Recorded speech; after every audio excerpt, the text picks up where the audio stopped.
Nagaa fi araarri Waaqayyoo bakkaa fi iddoo isin jirtan hundatti isiniif haa ta'u. Barsiisa mata dureen isaa qorumsi nama Waaqayyoo qoraasuma jedhu karaa hojjetaa Wangeelaa Dirribaa Ittafaa Waldaa Warra Wangeelaa Makkaan Yesuus Sinodosii Beetel Dhiya Wallaggaa naannoo Daallee Waabaraa Waldaa Yimarii Caffeerraa isiniif dhiyaatee jira.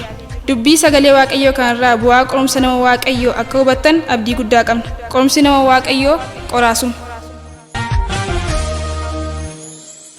Lafoona duwwarra dhaabatee tu ijji koo fagoo laala, ijji koo fagoo laala, ijji koo fagoo laala. Qorumsaan qoraafamaa tumanii samii banamaa laala, samii banamaa laala, samii banamaa laala. Nagaan Waaqayyoo bakka isin jirtan hundumaatti isiniif haa ta'u. Kutaa macaafa qulqulluu keessaa ergaa Yaaqoob boqonnaa tokko lakkoofsa 12-13 irratti hundaa'uudhaan dubbii sagalee Waaqayyoo walii wajjin baranna. Ulfina Waaqayyootiif lakkoofsa 12 irra isa jiruun dubbisa. Namni qoromsa isatti dhufu obsaan danda'e gammadu qoramee erga ilaalamee booddee jireenya isa Waaqayyoo warra isa jaallatan abdachiise akka gonfootti argachuuf jira. Ameen. Waaqayyo sagalee isaa akka nu barsiisuuf hin kadhanna. Mootii mootota hangafa nagaa Waaqa bara baraan mootee jiraattu galanni guddaan siif haa ta'u.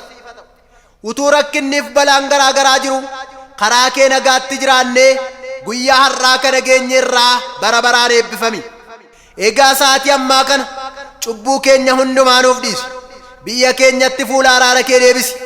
Barsiisaa dhugaaniif barsiisaa guddaan si kan ati barsiifteef kan sirraa baratee hin dogoggoru. Kanaaf sagalee kee humna hafuura qulqulluutiin nu barsiisi. Dubbii kee kanaan dhaloonni qoromsaa fi wallaansoo ulfaataa keessa jiran hamo'atan. Ergaan hafuura hamaa dubbiin kee akka hin dubbatamneef mormii dhiyeessu humna du'aa ka'uu Yesuus Kiristoosiin haa rukutamu. Ameen. Barsiisa mata dureen isaa qoromsi nama Waaqayyoo qoraasuma jedhu kutaan amma dubbise ergaa Yaaqoob boqonnaa tokko lakkoofsa 12-13 irratti hundaa'uudhaan walii wajjin baranna. Irra deebi'een dubbisa. Namni qoromsa isatti dhufu obsaan danda'e gammadu qoramee erga ilaalamee booddee jireenya isa Waaqayyo warra isa jaallatan abdachiise akka gonfootti argachuuf jira. Namni yommuu qoramu qoramsi kun Waaqayyo biraa natti dhufe hin jedhin Waaqayyo hamaa gochuudhaaf qoramuu hin danda'u. Ofii isaatiis nama tokkollee hamaadhaaf hin qoru. Ameen. Kutaa kanarraa akkuma hubannu jireenya isa Waaqayyo warra isa jaallatan abdachiise argachuuf jalqaba qoramtee ilaalamta. Kanaaf yaa nama Waaqayyo qoramuu keetti gammadi. Qoromsicha sobsaan keessa darbi jireenya isa Waaqayyo si abdachiise argatta. Qoromsichi waan si qoraasuuf Waaqayyoon maaliif na qorta hin jedhin Waaqayyo si wajjin jira inni si moossisaa. Haaleluyyaa. Biyya lafaa kanarratti namni qajeelaanis namni jallaanis hin qorama. Bu'aan isaa garuu garaa gara. Bu'aan nama qajeelaa jireenya yoo ta'u kan nama jallaa garuu du'a. Kanaaf yaa nama Waaqayyo qoramuun kee gatii qaba. Fakkeenya boqonnaa 10 lakkoofsa 16 irratti gatiin dadhabbii qajeelotaa jireenya bu'aan warra jallootaa immoo du'a jedha. Kanaaf qoromsa hin sodaatin keessaa hin ba'us hin jedhin. Mee fakkeenya tokkon siif kenna. Mi'a yookaan qodaa mana keessaa waan ulfinaa baatu kanaan nan itti naqan fudhadhu. Jalqabatti dhiqanii qoorsu erga qooree qoraasu. Kanaaf ulfina Kiristoosiin ayyaana isaa baachuuf dhiqamtee qoraafamuu qabda. Qoraasumni qodicha ittiin qoraasan kun ibidda qaba. Garuu kaayyoon isaa qoraasuudha malee gubuu miti. Kanaaf qoraasumni humna aara ibiddaa haaree qoraasuu qaba malee humna gubee balleessuu hin qabu. Aarri ibiddaa sun immoo foolii urgaa'uu qaba. Fooliin qoraasumaa kun immoo qodichaan waan isa keessa jiru urgeessa. Siifis qoromsi kee siif mul'ata kee yookaan ayyaana si keessa jiru akka urgeessu beeki. Bu'aan ati qoromsarraa argattu tokkoffaa humna ittiin jabaattee Kiristoosiin dura dhaabbattu. Lammaffaa garaa fi amala ittiin bareeddee Kiristoositti mul'attu. Sadaffaa ayyaana ittiin kan Kiristoos ta'uun kee dhalootatti urgaa'ee barbaadamtudha. Kanaaf qoromsa kallattii garaa garaatiin sitti dhufu hundumaa qoraasuma kee ta'uu beekuun obsaan danda'i. Mul'ata guddaa fi ayyaana guddaa utuu qabduu qoromsaa fi rakkina ulfaataa keessa waan jirtuuf anaan haala kootu balbala natti cufa jettata. Haala ilaaltee abdiin kutatin, abdii amansiisaa inni ta'e, haalicha gararraa inni jiru Yesuus ilmi Waaqayyoo jira. Haaleluyyaa. Inni immoo haalicha daandii guddinaa siif godha. Humna amantii qabaadhu. Sababni isaa nama guddaa ta'uuf dirqama waan guddaarraa eegaluu hin qabdu. Waaqayyoon amanattee waan qabdurraa eegaluu qabda malee ol baatee mul'achuuf dirqama tulluu irratti dhalachuu hin qabdu. Mul'ata qabduun iddoo jirtutti seenaa hojjechuu qabda malee fageessitee arguudhaaf dirqama fageenya irratti dhalachuu hin qabdu. Ija mul'ataan argu qabaachuu qabda malee mul'ata kee kan mul'isu immoo qoromsa mul'ataati. Namoonni baay'een mul'ata isaaniitti utuu hin fayyadamin akka du'an kan godhe qormaata mul'ataa mo'achuu dadhabuudha. Kanaaf Dr. Miles Monroe akkas jechuun dubbatu. Dandeettii isaaniitti utuu hin fayyadamin waan du'aniif dandeettiin namoota baay'ee iddoo awwaalaa jira jedhu. Sababni isaa mul'ata malee mul'achuun hin jiru. Mul'anni jijjiiramtee jijjiirama fiduuf si gargaara. Kanaaf namni jijjiiramu inni sirriin ana, yeroon jijjiiramaa inni sirriin amma jechuun qophaa'i. Waaqayyo si gargaara. Hallelujah. Billy Hybels the most potent for world change is vision jedha. Kana jechuun meeshaan guddaan ittiin addunyaa jijjiiran mul'ata jechuudha. Mul'anni garaa namaa keessatti Waaqayyoon kan eegalamudha. Akkuma dooniin kompaasiin alatti kallattii itti deemu hin beekne namni mul'ata hin qabne waan yaadu dubbatuu fi karoorsuu hin beeku. Mul'anni kallattii si agarsiisa. Waaqayyo nama mul'ataan waan uumeef namni immoo mul'ataan jiraachuu qaba. Mul'anni immoo mul'ataan biqilee obsaan guddata. Inni obsaan guddate immoo obsaan mul'ata. Mul'ata hin qabdu taanaan gadhiisii taata. Macaafa fakkeenyaa boqonnaa 29 lakkoofsa 18 irratti mul'anni hin jiru yoo ta'e sabni gadhiisii ta'a jedha. Namni mul'ata hin qabne jireenya akkasumaanii waan jiraatuuf seenaa hojjechuu hin danda'u. Ati garuu yaa nama Waaqayyo mul'ata qabaadhu. Qoromsa mul'ataas mo'adhu. Qoromsa mul'ataa mo'achuuf immoo obsi wanta baay'ee barbaachisaadha. Obsi rakkinnii fi qoromsi sitti dhufu kamillee wanta gaarii Waaqayyo si keessa kaa'e bakkeetti baasuuf karaadha. Daraaraan gaariin sirriitti urgaa'u tokko tokko yoo sukkumte malee foolii gaariin kennu. Jireenya keerra foolii gaarii fi kabajaa isaa argachuu yoo barbaadde Waaqayyo akka qoromtu si taasisa. Kanaaf yaa nama Waaqayyo foolii gaarii godhadhuu diinota kee ajaa'ibsiisi. Namoonni si haa miidhanii dhiisiif waa'ee kee waan fedhe yoo haa jedhanii dhiisi. Hayyuun maarkitiiwwan jedhamu akkas jedha. Kabaja argatanii nama gadhee ta'urra kabaja dhabanii nama gaarii ta'uu wayya jedha. Kanaaf mul'ata kee akka Waaqayyootti tolutti yeroo hojjechuu jalqabdu sitti maluu danda'u. Akkasumas sirratti ka'uu danda'u. Waaqayyo waan si wajjin jiruuf garuu yoo si raasan iyyuu si buqqisuu hin danda'ani. Filiphiyuus boqonnaa 1 lakkoofsa 28 irratti isin waanuma tokkoon illee warra isinitti kaan sodaattanii hin raafaminaa. Jabaattanii dhaabachuun keessan Waaqayyoon biraa isiniif kenname. Kunis warri isinitti kaan baduu isaanii isin immoo fayyuu keessan in agarsiisa jedha. Kiristaanni qoromsa obsaan danda'e akka aannan qodaa qoraasaa tole keessatti naqamee gaariirraan gaariitti darba. Yoo raasanis waan gaariitu keessaa ba'a. Akkuma kana siinis utuu si buqqisuuf si raasanii wanti ulfinaan si mul'isu mul'ati kee ba'ee ofiis mul'atee siinis mul'isa. Kanaaf yaa nama Waaqayyo dhokattee naftu. Haaleluyyaa. Warri si rakkisan qoraasumoonni kee si dhiibanii teessuma ulfinaa isa Waaqayyo siif qopheesse irraa waan si ga'aniif obsi. Mul'anni hojii amantiin hojjetamu waan ta'eef amantiin itti deemi. Yeroo gara mul'ata keetti deemtu immoo qoromsi waa'ee keef abdii kutadheera si dhiisuun qaba akka hin jenne beeki. Kanaaf amantiin mo'achuu qabda. Abbaan mul'ataa mormii mo'achuuf qophaa'aa ta'uu qaba. Galmi cimina waan gaafatuuf jireenya kee guyyaa guyyaa keessatti iddoo itti madaalliin sitti baay'atu adda baasi. Jechama galmi cimina gaafata jedhu kana iddoo arguu dandeessutti maxxansuun irratti hojjedhu.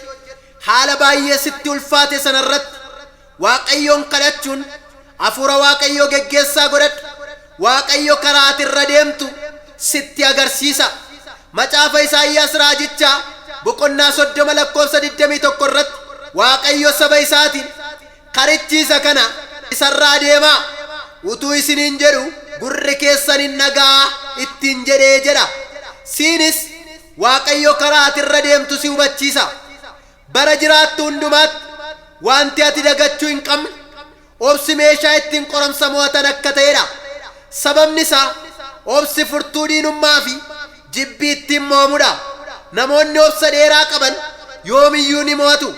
Namni obsa qabeessi loltuu jabaa caala.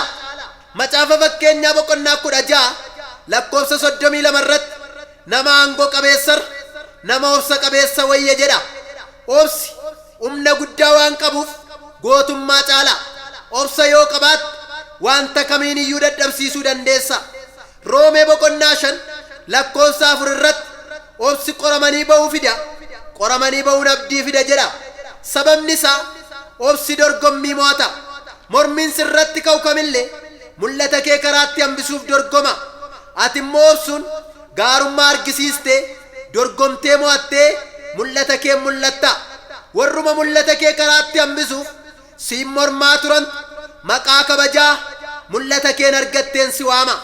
Ati garuu hamma mul'ata kee harkaan qabattutti obsaa fi abdii guddaadhaan waan harkaa qabdu akka Waaqayyoon gammachiisutti hojjedhu. Eenyummaan Waaqayyo isa si keessa jiru qofti gahaa waan ta'eef haala baay'ee rakkisaa kana keessaa dhuguman baa hin jedhin. Waaqayyo haala nama moosisaa. Haaleluyyaa.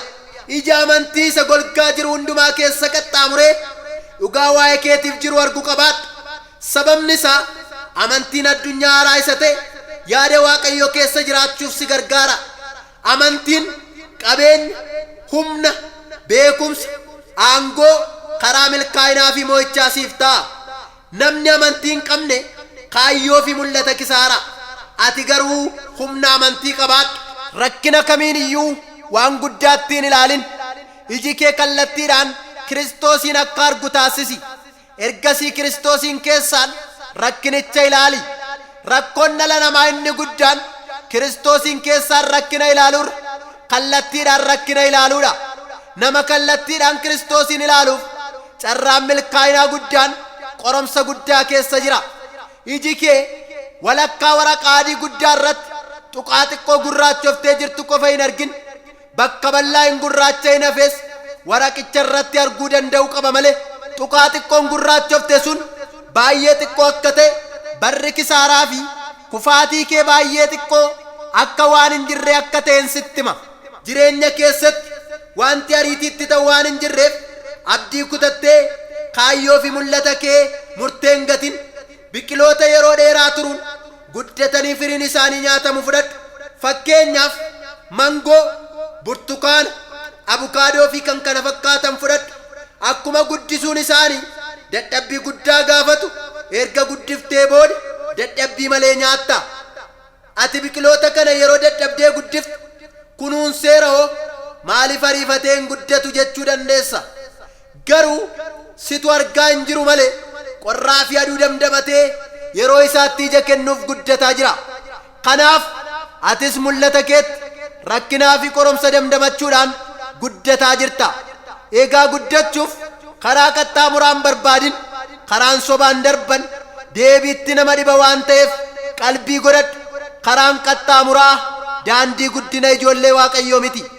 Okkoteen qalbii hin qabne eelee bishaan kadhatti akkuma jedhan namni obsaa fi qalbii hin qabne mul'ata guddaa gatee mul'ata xiqqaa nama biraatiin jiraata. Kanaaf qoromsi kee qoraasuma kee ta'uu hubachuun mudannoon kee har'aa kun muuxannoo kee borii waan siif ta'uuf jabaadhu. Yeroo raawwii kakuu fi mul'ataa siif gahaa jira. Haaleluyyaa. Mee sirriitti na dhaggeeffadhu. Wanta hubachuu qabduun sitti hima. Innis Waaqayyo jaalala ati isaaf qabdu qoromsa keessatti madaalee akka ilaaluudha. Kanaaf jaalalli ati isaaf qabdu qoromsa keessaan mul'ata. Seera uumamaa boqonnaa 22 lakkoofsa 1-14 irratti yeroo dubbifnu Waaqayyo Abrahaamiin qoree ilaaluu isaa argina. Abrahaam dhala kakuudhaan Saaraa wajjin umurii dulluma isaaniitti argatan qaba. Waaqayyo Abrahaamin Yisihaaqin ilma keessa tokkicha isa jaallattu qalma gubamu godhi aarsaa naaf dhiyeessii jedheen. Waaqayyo jaalala ati isaaf qabdu qoree ilaaluu gaafa barbaadu xiqqoo fi tokkitti qabeenya kee kan ati baay'ee jaallattuun qoreessi ilaala. Abrahaamis qoraan qalmi ittiin gubamu Yisihaaqin baachisee ofii isaatii immoo ibiddaa fi haaduu fudhatee lama ta'anii wajjin deeman.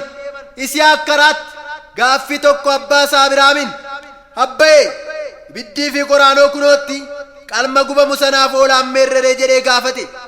Abrahaamis deebisee, "Waaqayyo ofii isaatii qalma gubamuu fi oolaa hin arga yaa ilma koo" jedhe. Jechi mucicha Abrahaamin garaa raasuu danda'a ture. Abrahaam garuu wanti kamiin iyyuu Waaqayyoon akka isaaf hin caalle garaa isaa guutuu amaneera. Abrahaam erga aarsaa dhiyeessuuf haala mijeeffatee booda Yisihaaq ilma isaa qaluuf qoraan gubbaa ciibse. Abrahaam Yisihaaqin qaluuf hiixatee haaduu fudhate. Battala sanatti ergamaan Waaqayyo utuu inni mucichaa hin qalin Abrahaam, Abrahaam jedhee waame. Innis kunoo asan jira jedhe. Ergamichis mucicha irratti, "Harka kee ol hin fudhatin, ati ilma keessa tokkicha isaan waan hin mararsiifatiniif ati Waaqayyoon akka sodaattu ani amma beekeera" jedhe. Hubadhu, qoramsichi kan ittiin Abrahaam qoraafamee mul'atu malee kan ittiin ilmi Abrahaam Yisihaaq qalamee ittiin gubatu hin turre. Abrahaam garaa guutuu Waaqayyoon jaallata, sodaatas. Kanaaf Waaqayyoof ilma isaa hin mararsiifanne. Kanaaf Waaqayyo bakka Yisihaaqiin hoolaa aarsaa ta'u qopheessee Abrahaamin agarsiise. Qoromsichi Abrahaamin seenaa hojjechiise. Yaa nama Waaqayyo, siinis qoromsi seenaa si hojjechiisuu qaba. Sababa Waaqayyo hoolaa aarsaa ta'u isa agarsiise Abrahaam maqaa iddoo sanaa Yaahweh Yiiree jedhee moggaase. Hiikni isaas Waaqayyo hin arga jechuudha. Namoonni ammayyuu waa'ee isaa yommuu dubbatan inni tulluu isa irratti Waaqayyo waa argamsiisudha jedhu. Kanaaf qoromsi seenaa nama hojjechiisa. Qoromsi nama Waaqayyo dhalootatti kiristaanummaa urgeessa. Akka ati lafa kanarra jiraattee dabarte dhaloonni kan ittiin yaadatu bakka Waaqayyo akka ati jiraattuuf siif kennetti seenaa hojjedhu. Ergamichi si'a lammaffaa Abrahaamin waamee, "Ati ilma keessa tokkicha isaaf waan hin mararsiifatiniif ani maqaa kootiin siif kakadheera" ittiin jedhe. Ittiin kakuu galuudhaaf maqaa Waaqayyoo irra kan caalu hin jiru. Qoromsa keessatti jaalala Waaqayyoof qabdu yoo mul'iste Waaqayyo maqaa ofii isaatiin siif kakatee kakucha siif raawwata. Kanaaf Waaqayyo Abrahaamin, "Ani eebba kootiin sin eebbisa. Ati waan anaaf abboomamteef sabni biyya lafarraa hundinuu sanyii keetiin hin eebbifamu" ittiin jedhe. Ta'eerasii. Haaleluyyaa. Kanaaf qoromsi kee qoraasuma kee ta'uu isaa amanii fudhadhu. Obsaanis danda'i. Yoo obsaan fuula Waaqayyoo dura jabaattee dhaabatte Waaqayyo si eebbisee dhaloota siin eebbisa. Qoromsi yoo sitti cimeellee jabaadhuu wallaansoo qabi. Wallaansicha keessa miidhama jiru hundumaa damdamachuudhaan hamma dhumaatti obsaan yoo injifatte milkaa'ina guddaa argatta. Seera uumamaa boqonnaa 32 lakkoofsa 22-28 irratti Yaaqoob nama lafarraa kan hin taane tokko wajjin wallaansoo qabuusaa argina. Namichis, "Yaaqoobiin booruun baqaqeera, ganna dhiisi" jedhe. Yaaqoob immoo deebisee, "Yoo na eebbifte malee gassinniisu" jedhe. Yaaqoob hamma bari'utti namichaan wallaansoo qabe. Wallaansichi ulfaataa ture. Namichis, "Maqaan keenyu?" jedhee isa gaafate. Innis deebise, "Maqaan koo Yaaqoob" jedhe. Yommus namichi Yaaqoobiin, "Ati Waaqayyootti namattis mormitee jabaattee dhaabachuu dandeessetta. Kanaafis si'achi maqaan kee Israa'el jedhamu malee Yaaqoob hin jedhamin" jedhe. Israa'el jechuun immoo Waaqayyo wajjin wallaansoo kan qabu jechuudha. Yaaqoob isa maqaa isaa geeddare kana baruu barbaadee, "Adaraa maqaa kee anatti himi" jedhe. "Maqaa koo maaliif gaafatta?" jedhee yommusuma achitti isa eebbise.